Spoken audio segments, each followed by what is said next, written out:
Adelante.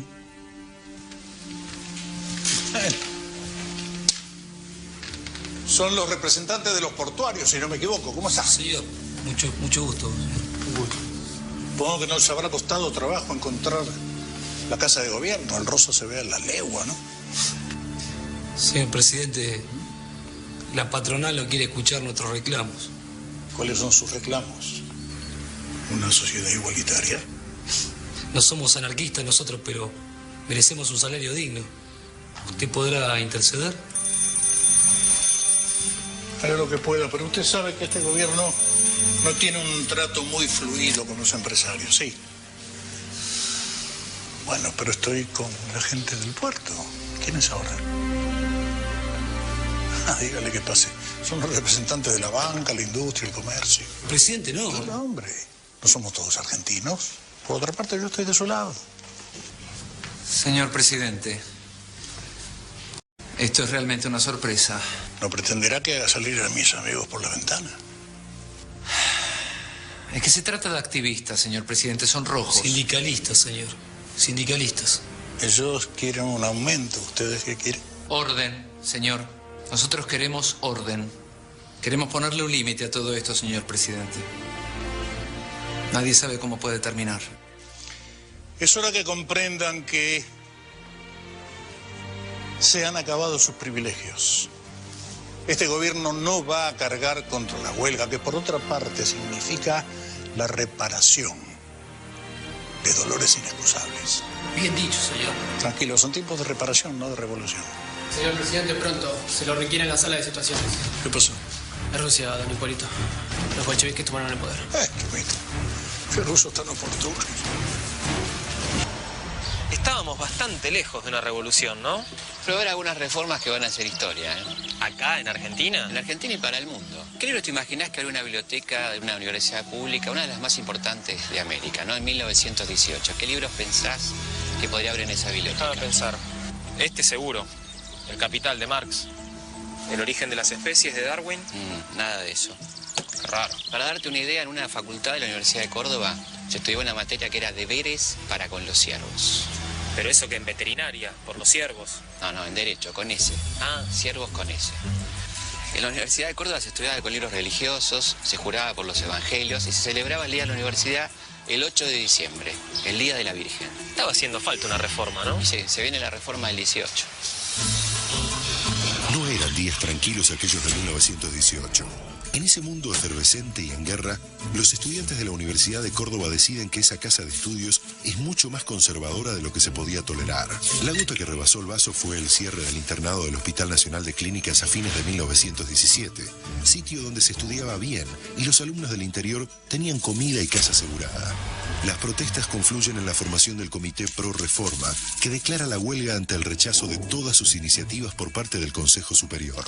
La universidad fue un caos, hasta que el 23 de agosto, el presidente Irigoyen envió como interventor al ministro de Instrucción Pública, José Salinas, para que pusiera en marcha las demandas de los estudiantes, autonomía, cogobierno y libertad de cátedra.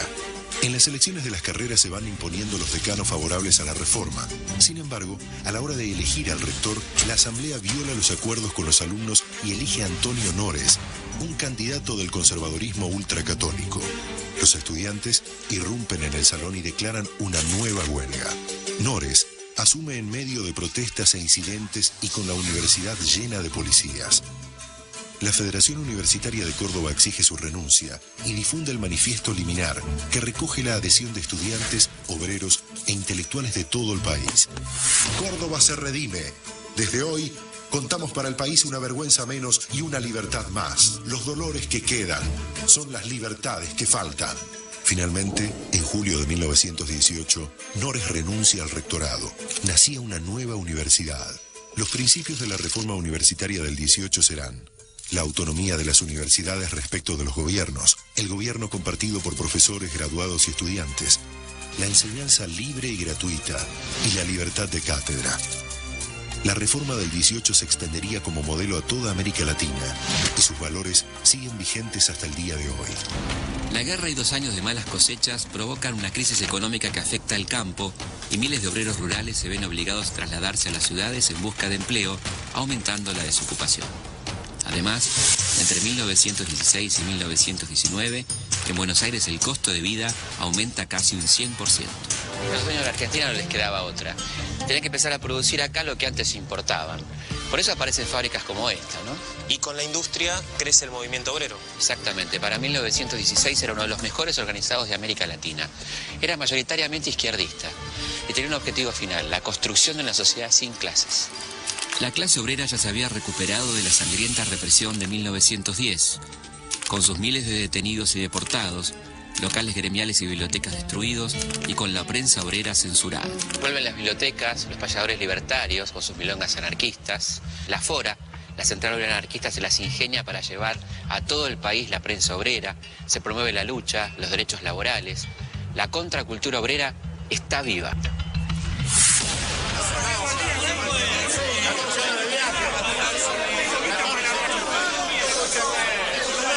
Escúcheme, ya lo dijo el compañero Jean Jaurès, la única carne de cañón en esta guerra fuimos los pobres. Los ricos la miraban de afuera contando la guita. Y no se engañen, si no nos mandaron a la guerra fue porque el peludo nos mantuvo neutrales para seguir vendiendo en Inglaterra el fruto de los trabajadores explotados.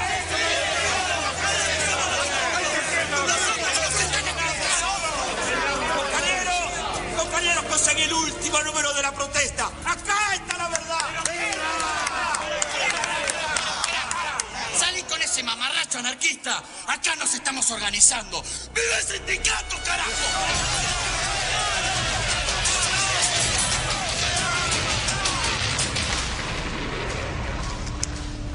La protesta era la voz de la corriente anarquista.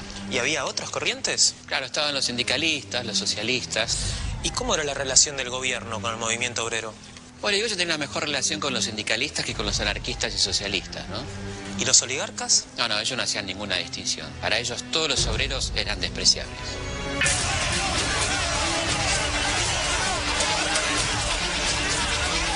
¡Paren, muchachos! ¡Paren, muchachos! ¡Se represión en la Bacena! ¡Están matando gente! ¡Vamos!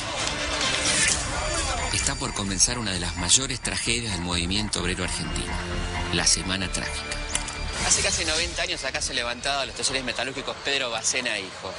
Y en un enero caliente de 1919, sus 2.500 trabajadores se declararon en huelga. Y no reclamaban nada raro, Felipe. Jornada laboral de 8 horas, aumentos salariales, descanso dominical y la reincorporación de los delegados despedidos. Claro, lo que pasa es que la Primera Guerra Mundial complicó un poco las cosas porque no permitió la importación de insumos metalúrgicos. Y entonces, por supuesto, la crisis la pagaron los trabajadores, con despidos, reducción de jornadas laborales y la incorporación a los planteles de mujeres y niños en condiciones de explotación realmente extremas. Mirá qué casualidad.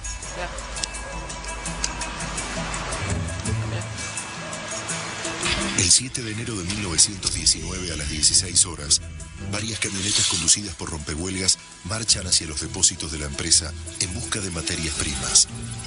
Los acompaña la policía. El señor Bacena mantiene buenas relaciones con el gobierno. Un grupo de obreros huelguistas, acompañados de mujeres y niños, intentan pacíficamente detenerlos. Al no poder persuadirlos, los obreros les tiran piedras y maderas. En defensa de los rompehuelgas, la policía dispara sus fusiles contra hombres, mujeres y niños. 2 horas después, en el suelo, quedan 4 obreros muertos y más de 30 heridos.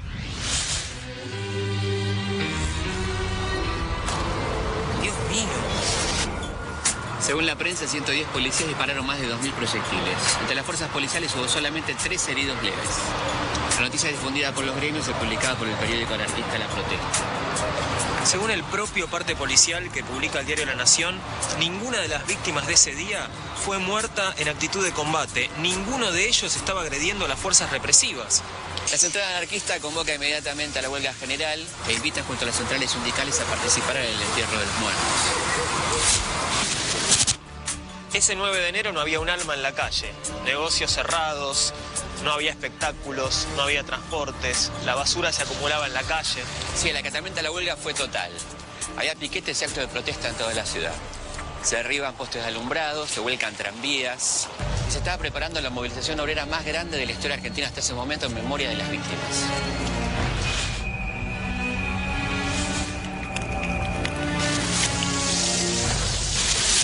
de la tarde miles de personas iniciaron un multitudinario cortejo fúnebre. ¿Y había algún indicio de lo que podía ocurrir? Y sí, había mucha gente poderosa pidiendo mano dura.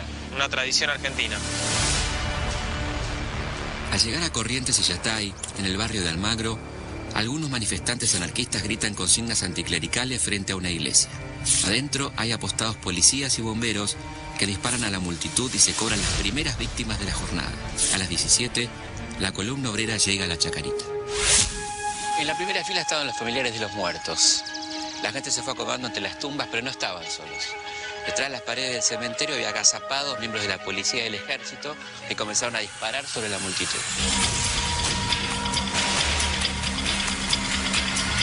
Según los diarios hubo 12 muertos y casi 200 heridos, pero la prensa obrera hablaba de 100 muertos y casi 400 heridos. Sí, lo que consigue toda la crónica periodística es que entre las fuerzas policiales y militares no hubo una sola baja. Gente con suerte, ¿no? Sí, claro. Pero ese día en la ciudad hubo otros focos de incendio. En toda la ciudad hay actos de protesta que expresan la indignación de los trabajadores por la acción represiva del Estado. En Retiro y en Palermo balean trenes. En La Boca, grupos de huelguistas armados atacan patrullas policiales. El pueblo movilizado exige justicia. El 10 de enero el jefe de las fuerzas represivas, el general de Lepiane, arenga a las tropas compuestas por soldados del ejército y la marina, bomberos y policías. Y poco después manda un radiograma a las comisarías ordenando disparar sobre todo huelguistas sospechosos. ¡Alto! ¿Quién anda ahí? Son anarquistas, maximalistas, extranjeros, judíos, rusos insolventes. Estoy armado, ¿eh? No van a lograr anexar la patria a su imperio bolchevique tiránico, sin Dios ni propiedad privada. Tranquilos nosotros. Parece mentira, un hombre instruido creyendo semejante disparate. Está bien, nunca se sabe ya en qué bando juega cada uno. Adelante, el corazón está abierto. Gracias. Y es muy grande. Gracias. Voy a pasar.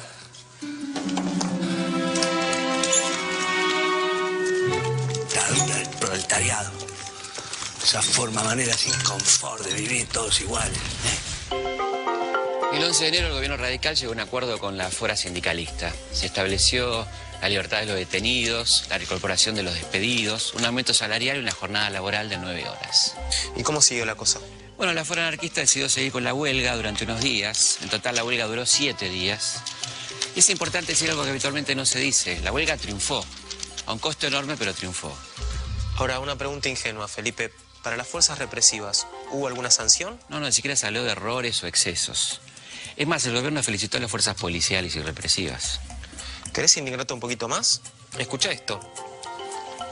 Todos los partidos políticos, todos los hombres de significación han estado junto al gobierno. Aún sus más enconados enemigos se unieron a la obra de la autoridad. Instituciones nacidas solo para el combate al gobierno se le ofrecieron para formar en las filas del orden dentro de la libertad y la democracia. Ha sido un espectáculo reconfortante y hermoso.